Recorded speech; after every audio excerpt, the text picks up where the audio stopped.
Tracking, alerting, protecting. This is WKYT News at 4:30. A Kentucky family is searching for answers after their son was killed in a hit-and-run crash. You'll hear from the mother coming up. A Louisville woman who was reported missing over the weekend has been found safe and alive in the trunk of a car. And pocket dialing is the topic of a federal lawsuit involving the leader of a Kentucky airport. WKYT News at 4:30 starts now. We are continuing to track a breaking news alert out of Louisville. Good afternoon to you. This is just coming into the WKYT newsroom. There are now multiple reports that a high school student suspected of opening fire inside a classroom is now in police custody. That shooting happened just after 1 this afternoon at Fern Creek High School in Louisville. Investigators are calling it an isolated incident, believing that only the student shot was the one being targeted. The victim has been taken to the hospital with non-life-threatening injuries.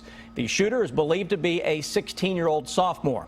The school was put on lockdown immediately after the shooting today. Police officers and the SWAT team escorted students to safety. They were then bused to a nearby park to meet their parents. We do have a reporter on the scene. We'll have a live update from Louisville coming up on WKYT at 5. But again, the latest word we have is the suspected shooter is in police custody.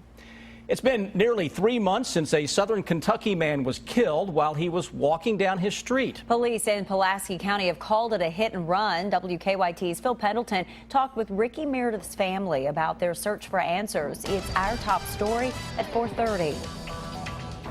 Ricky Meredith was walking along Kentucky 452 here either late on July the 6th or early on July the 7th when he was the victim of what police believe was a hit and run. Now, police believe that the vehicle that hit him was going eastbound on Kentucky 452. He was found several days later in a ditch by a paving crew. Police say they have not been able to identify who the driver was or what kind of vehicle was being driven. They have followed several leads, but they've all been dead ends. Police say they believe someone knows who the driver was and that they can give closure to the family. All I ask for, they just please come forward, let themselves be known, and let me know who done it. And then let the law and the judge go from there with them. Police say they're really not sure what kinds of charges, if any, the driver will face. A lot of that will depend on several factors and circumstances. More on that in our next hour. But for now, in Pulaski County, Phil Pendleton, WKYT. The Pulaski County Sheriff's Office is heading up this investigation. They say at the very least, a person could be charged with leaving the scene of an accident. A missing woman was found alive inside a car trunk in Louisville thanks to some Good Samaritans. And now authorities want to know what happened and who put her there. Katie Bauer has the story. Near the corner of 3rd and St. Catherine is a parking lot. Tiasha Chaplin and her friend walk by every day to pick their children up from school. We was walking past the car and we heard a thump, thump, thump. And we thought it was a prank. Somebody was pranking us. Feeling alarmed at first, the women kept walking, but called 911. Minutes later, on their trip back through, they heard the noise again. Another passerby approached the car. One of the males said that she said she couldn't breathe. So at that time, I got scared. 911 still hadn't arrived. So I ran across the street, got a brick, threw the brick through the passenger window. They were then able to pop the trunk. And inside was Andrea Stone, short of breath, but alive. I feel like just rejoicing, that she's alive. What Chaplin didn't know is Stone's loved ones were actively looking for her. Friend Carla Blevins even searched the area where she was found earlier in the day. Carl Fletcher is the pastor of Stone's church. He says on Friday she was supposed to pick up her daughter from class, but never showed up. We knew that something was going on because everything was out of character for her. Fletcher says Stone was last seen at a relative's apartment in Okolona. She was driving her daughter's green Mazda, the same car she was found in. I just thank God that she's alive. Police credit the passerbys for taking matters into their own hands. It's a reality that is still setting in for Chaplin. We don't know what she's been through. It's a blessing and it's odd that it happened to me, that it took for us to walk by to save her life. I'm just glad we saved her life. So lucky. We are told Stone doesn't have any memory of what happened or who did this. They believe she was hit in the head. She suffered some head trauma and a broken elbow. Right now, she's at University Hospital. Police are not sure how long she was in that car. Investigators have taken it in for testing and are asking the public for tips.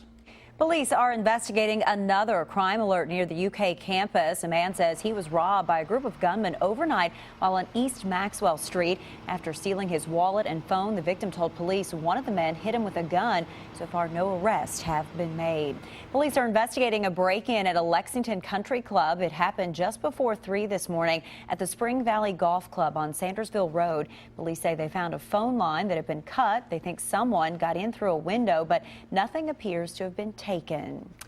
Well, it is another beautiful day out there in the bluegrass with a mix of sun and clouds and summer-like temperatures. And enjoy it while it lasts, because big changes are coming. Chief Meteorologist Chris Bailey tracking those changes on the First Alert Defender. Hey, Chris. Hey, guys. Rolling out of September now. The first few days of October, obviously just hours away, and those massive weather changes are getting ready to push on into town as well. So we do have a few more nice weather days, similar to what we're seeing right now on our Frankfurt Skycam. Getting ready for that evening commute with a mix of sun and clouds over top of us.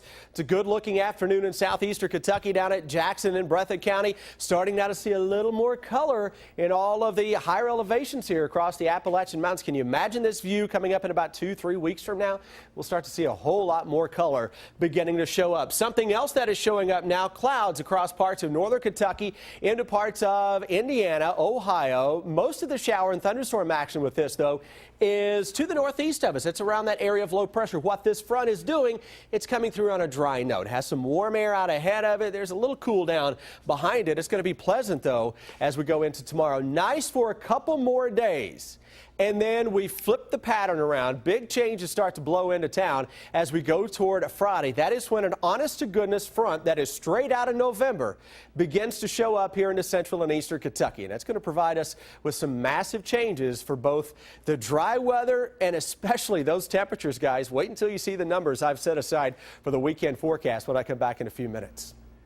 A federal appeals court is set to hear a Kentucky case about pocket dialing. Kenton County Airport Board Chairman Jim Huff accidentally dialed a secretary, and that secretary overheard Huff having a private conversation with his wife discussing ways to demote the CEO at Cincinnati Northern Kentucky International Airport. The secretary recorded part of that call. A U.S. district judge dismissed Huff's wiretapping lawsuit against the secretary. Now the U.S. Sixth Circuit Court of Appeals in Cincinnati will hear the case. Walmart has responded to the lawsuit filed by Tracy Morgan over that deadly crash that left the comedian in critical condition. You'll hear why they say Morgan and the other passengers are partially to blame.